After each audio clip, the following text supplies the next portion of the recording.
High বন্ধুরা, তোমাদের সবার পছন্দের চ্যানেল প্রিয় মাস্টারে তোমাদের সকলকে স্বাগত। তোমরা কমেন্ট করে জানতে চেয়েছো যে ডাব্লিউবিপিএসসি ক্লার্কশিপের স্যালারি স্ট্রাকচার, পোস্টিং এবং প্রমোশন কীভাবে হয়। তার আগে আমি নিশ্চয়ই তোমাদের সকলের কাছে আশা করব যে তোমরা টাইপিং টেস্ট শুরু করে দিয়েছো। তোমরা টাইপিং টেস্ট সংক্রান্ত যে সমস্ত প্রশ্নগুলি করেছিলে আমি বিগত 2-3টে ভিডিও বানিয়েছি, সেই সমস্ত প্রশ্নের উত্তর তোমরা পেয়ে যাবে। যেমন টাইপিংয়ের স্পিড কীভাবে বাড়ানো যায়, বা ইংলিশের জন্য কোন সফটওয়্যার ব্যবহার করবে, বাংলার জন্য কোন সফটওয়্যার ব্যবহার করবে, বা যাদের বাড়িতে কম্পিউটার বা ল্যাপটপ নেই তারা কি করে মোবাইলে কিবোর্ড ইউজ করে প্র্যাকটিস করবে, সে সমস্ত বিষয়ের সমস্ত প্রশ্নের উত্তর আমি সেখানে বিস্তারিত আলোচনা করে দিয়েছি। আশা করি সেই সমস্ত ভিডিওগুলো তোমরা দেখলে সমস্ত প্রশ্নের উত্তর পেয়ে যাবে। এখন তোমাদের সঙ্গে আলোচনা করব যে মূল যে আলোচনা, যে স্যালারি স্ট্রাকচার, এক এক করে পোস্টিং প্রমোশন নিয়ে আলোচনা করব। তো চলো দেখে নেওয়া যাক। দেখো, পেমেন্ট 2 হিসাবে কারা ডাব্লিউবিপিএসসি ক্লার্কশিপে কত মাইনে পেত সে বিষয়ে আলোচনা করছি না, জাস্ট তোমরা কত পাবে। অর্থাৎ রূপা 2019 পেমেন্ট 6 অনুসারে নতুন পে কমিশনে তোমরা যে বেতন পাচ্ছ তার বেসিক হচ্ছে 22,700 টাকা।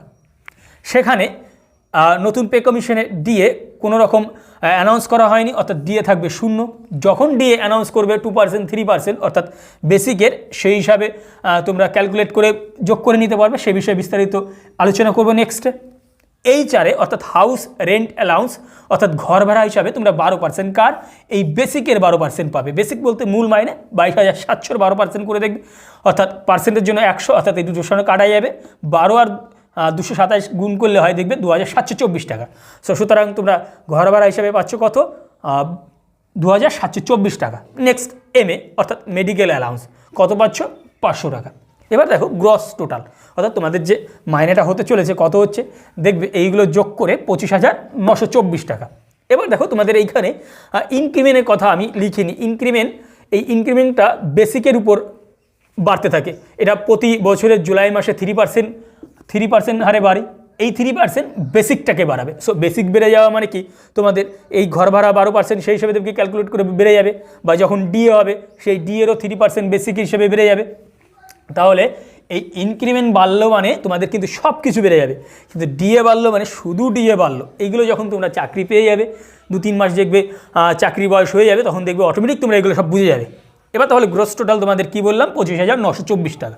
এবার দেখো ডিডাকশান, অর্থাৎ কিছু কাটা যায়, সেই কাটার পর নেট স্যালারি যেটা তোমরা পাও, এটা অ্যাপ্রক্স হিসাবে আমি এখানে লিখে রেখেছি। কি দেখো, ডিডাকশান কী হিসেবে কাটা যায়? পি ট্যাক্স অর্থাৎ প্রফেশনাল ট্যাক্স 170 টাকার মতন তোমাদের কাটবে এই মাইনে থেকে। এমএ মেডিকেল অ্যালাউন্সমেন্ট আমি অপশনাল হিসেবে লিখে রেখেছি, অর্থাৎ দেখা গেল তোমাদের মধ্যে কেউ ওয়েস্ট বেঙ্গল হেলথ স্কিম যে সুবিধাটা, সেই সুবিধার জন্য তোমরা নাম এনরোল করতে পারো, সেই ক্ষেত্রে তোমাদের এই 500 টাকা কাটা যাবে। তো সেখান থেকে তোমাদের এই 500 টাকা মাইনাস হয়ে যাবে, কিন্তু অনেকে এই সুবিধাটা নিতে চায় না, সেই জন্য এখানে অপশনাল হিসেবে লেখা রয়েছে। সো সেক্ষেত্রে তোমরা এই 500 টাকা পাবে। এবার আই ট্যাক্স অর্থাৎ ইনকাম ট্যাক্স, এই নতুন পে কমিশন হিসাবে এই ডাব্লিউবিপিএসসি ক্লার্কশিপে যারা নতুন জয়েন করবে তাদের এই ইনকাম ট্যাক্সের আওতায় তোমরা পড়বে না। যখন চাকরির বয়স একটু বেড়ে যাবে বা স্কিমে যখন পে কমিশন স্কিমে পড়বে, তখন দেখবে এই ইনকাম ট্যাক্স সেই হিসেবে কাটা যাবে, দেখবে তোমরা আস্তে আস্তে বুঝে যাবে। তারপরে জিপিএফ অর্থাৎ জেনারেল প্রভিডেন্ট ফান্ড, এটা কিন্তু তোমাদের চাকরির বয়স যখন 1 বছর অন ইয়ার হবে, তখন কিন্তু মিনিমাম 6% কার এই বেসিকের এর থেকে জমা করতে হবে। যাদের সামর্থ্য বা যার সামর্থ্য বা পরিস্থিতি ভালো থাকবে সে কিন্তু এটা কিন্তু মিনিমাম, ম্যাক্সিমাম হতে পারে 10, 12 যেভাবে হিসাবে কাটাবে।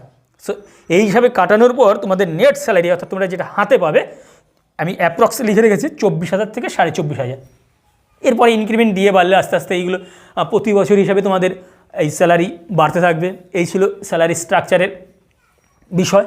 এরপরে চলে যাব যে তোমাদের আজকের যে মূল আরেকটি আলোচনা, পোস্টিং এবং প্রমোশন কিভাবে কোথায় হয়। তো চলো দেখে নেওয়া যাক। দেখো, এবার আলোচনা করব পোস্টিং এবং প্রমোশন নিয়ে। তোমরা নিশ্চয়ই জানো যে ডাব্লিউবিপিএসসি ক্লার্কশিপের 3টি পদ বা 3টে ভাগের মাধ্যমে নিয়োগ হচ্ছে: সেক্রেটারিয়েট, ডাইরেক্টরেট অ্যান্ড রিজিওনাল। তোমরা ফর্ম ফিল আপ করার সময় ভ্যাকান্সি হিসাবে তোমরা ফিল আপ করেছিলে সেক্রেটারিয়েট বা ডাইরেক্টরেট বা রিজিওনাল হিসাবে। এবার দেখা গেল কেউ রিজিওনালে ফর্ম ফিল আপ করেছো, কিন্তু তার প্রাপ্ত নাম্বার সেক্রেটারিয়েটের সমান বা তার বেশি প্রাপ্ত নাম্বার রয়েছে। সো সেক্ষেত্রে যদি ডাব্লিউবিপিএসসি ক্লার্কশিপ রেকমেন্ড করে, তো তোমাকে কিন্তু এই সেক্রেটারিয়েট পদে নিযুক্ত করতে পারে। এবার দেখা গেল কেউ সেক্রেটারি পদে ফিল আপ করেছো কিন্তু তার প্রাপ্ত নাম্বার নেই, সো সেক্ষেত্রে যদি ডাইরেক্টরেট বা রিজিওনালের নাম্বার থাকে, সো সেক্ষেত্রে কিন্তু তোমরা এই হিসাবে তোমাদেরকে নিযুক্ত করতে পারে। এবার আলোচনা করব যে সেক্রেটারিয়েট পদে পোস্টিংগুলি কোথায় হয়। তোমরা নিশ্চয়ই জানো যে প্রত্যেকটা দপ্তরে একটা সেক্রেটারি এবং সেই দপ্তরটাকে যিনি পরিচালনা করেন যে সেক্রেটারি তাকেই বলা হয় সেক্রেটারিয়েট।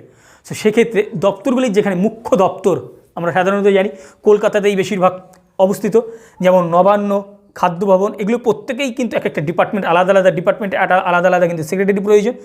ময়ূখ ভবন, শুভান্ন, মহাকরণ এবং ব্যতিক্রম উত্তরকন্যা দিতেও পারে তোমাকে, নাও দিতে পারে। সো সেই ক্ষেত্রে তোমাদের ফার্স্ট প্রায়োরিটি কিন্তু এই সব জায়গায় তোমাদের নিয়োগ হওয়ার সম্ভাবনা। সো প্রথমেই কিন্তু তোমাদের এলডি হিসাবে নিয়োগ করা হবে, অর্থাৎ লোয়ার ডিভিশন অ্যাসিস্ট্যান্ট হিসাবে। তারপরে করা হবে ইউডিএ অর্থাৎ আপার ডিভিশন অ্যাসিস্ট্যান্ট। তারপরে বিভিন্ন প্রমোশন পেয়ে বা বিভিন্ন ধাপে এগোতে এগোতে লাস্ট তোমাদের যাবে জয়েন্ট সেক্রেটারি, অর্থাৎ তখন কিনা বেসিক পে হয়ে যাবে 8700।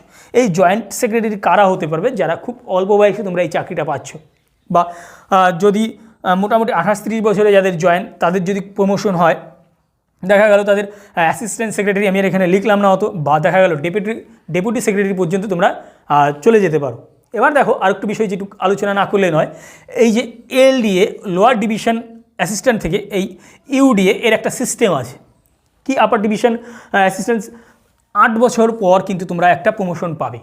যেমন দেখা গেল প্রথমে তোমাদের দেখা গেল 20 জন রয়েছে সেক্রেটারির পদে, দেখা গেল এটা কিন্তু সমস্ত আমি বলছি ভ্যাকান্সি হিসাবে কিন্তু এগুলো নির্ভর করবে, যে দেখা গেল ইউডিএতে 10 জন পদ খালি হয়ে গেল। সো নেক্সট কী হচ্ছে, তাহলে এই 20 জনের যারা প্রথমে বা বয়স হিসেবে যারা জয়েন করলেন তাদের কিন্তু এই প্রথমে এই ইউডিতে 10 জনকে ফ্লাপ করা হলো, বাদ বাকি যে 10 জন রয়ে গেল, সো তাদের দেখা গেল নাম্বার কম বা বয়স কম, সেই হিসাবে কিন্তু এই 10 জন কিন্তু এলডিতেই রয়ে গেল। কিন্তু সিস্টেম অনুসারে এদের কিন্তু বেতন কিন্তু এই ইউডির সমান দিতে হবে, তাদের কিন্তু আর প্রমোশন এই স্কেল হলো না, কিন্তু এদের সমান কিন্তু এই ইউডি এর যা বেতন সেই বেতনও কিন্তু বাদ বাকি 10 জনকে দিতে হবে। এটা কিন্তু ভালো করে মাথায় রাখতে হবে। সো যাদের এই সেক্রেটারিয়েট পদের জন্য বা যাদের একটু নাম্বার স্কোর হাই থাকবে তাদের কিন্তু প্রমোশন হওয়ার সম্ভাবনা খুব বেশি, অর্থাৎ 8 বছর বা দেখা গেল ভ্যাকান্সি যদি চলে আসে তাহলে দেখা গেল 8 বছরের আগেও কিন্তু ইউডিতে তোমরা কিন্তু নিয়োগ হয়ে যেতে পারো। এবং আরেকটু কথা বলে রাখি, একদম তোমাদের লাস্ট যাদের কম বয়স জয়েন্ট সেক্রেটারি পদে কিন্তু তোমরা চলে যেতে পারো, বা অ্যাসিস্ট্যান্ট সেক্রেটারি বা ডেপুটি সেক্রেটারিতে যাওয়ার সম্ভাবনা খুব বেশি রয়েছে। নেক্সট চলে যাবো ডাইরেক্টরেট। এই ডাইরেক্টরেট পোস্টিংগুলো কোথায়, যে সমস্ত অফিসগুলিতে ডাইরেক্টরেট পদ রয়েছে, যেমন পিডব্লিউডি, এক্সাইজ বা ল্যান্ড রেভিনিউ অফিসগুলিতে কিন্তু এই ডাইরেক্টরেট পদগুলো রয়েছে। সো এইগুলো তোমাদের ডিস্ট্রিক্ট ওয়াইজও হতে পারে বা ডিস্ট্রিক্টের বাইরেও হতে পারে। এবার দেখো কী হলো, ডাইরেক্টরেট পদে তোমরা লোয়ার ডিভিশন ক্লার্কে নিযুক্ত হলে, তারপরে দেখা গেল প্রমোশন পেয়ে ইউডিসি অর্থাৎ আপার ডিভিশন ক্লার্কে পৌঁছালে, তারপর দেখা গেল এইচসি অর্থাৎ হেড ক্লার্কে শেষ বয়সে চলেও যেতে পারো, এবং লাস্ট খুব অল্প কয়েকজন দেখা গেল সুযোগ থাকলে হেড অ্যাসিস্ট্যান্ট পদে তোমরা এই ডাইরেক্টরেট পদ থেকে চলে যেতে পারো। তাহলে তোমরা নিশ্চয়ই বুঝতে পারছো যে ডাইরেক্টরেট পদের জন্য পোস্টিংগুলি কোথায় হতে পারে। এবার দেখো রিজিওনালে কী কী হতে পারে। রিজিওনাল অফিসগুলি যেমন বিডিও, এসডিও, ডিএম অফিসে তোমাদের কিন্তু এলডিসি অর্থাৎ লোয়ার ডিভিশন ক্লার্ক হিসেবে নিযুক্ত হতে পারে। এই রিজিওনাল থেকে তোমরা সব থেকে যেটা বেশি যেতে পারো প্রমোশন পেয়ে হেড ক্লার্কশিপ হিসাবে। এবার আরেকটু আলোচনা করবো ডাইরেক্টরেট পদে। দেখো তোমরা প্রথমে নিযুক্ত হবে এলডিসি অর্থাৎ লোয়ার ডিভিশন ক্লার্কে, প্রমোশন পেয়ে চলে যাবে ইউডিসিতে অর্থাৎ আপার ডিভিশন ক্লার্কে। সেখানে তোমাদের একটা ডিপার্টমেন্টাল এক্সাম হবে, যে ডিপার্টমেন্টাল এক্সামে তোমরা যদি কোয়ালিফাই করতে পারো সেক্ষেত্রে তোমাদের এই ডিপার্টমেন্ট নয় অন্য উন্নততর ডিপার্টমেন্টে কিন্তু তোমরা পৌঁছাতে পারবে। সো আশা করছি তোমাদের যে সমস্ত কোয়ারিজ বা কমেন্টের যে সমস্ত প্রশ্নগুলো করেছিলে যে স্যালারি স্ট্রাকচার, পোস্টিং, প্রমোশন কোথায় কীভাবে হয়, সেগুলোর উত্তর তোমরা পেয়ে গেলে। ভালো থাকবে, দেখা হবে পরের ভিডিওতে।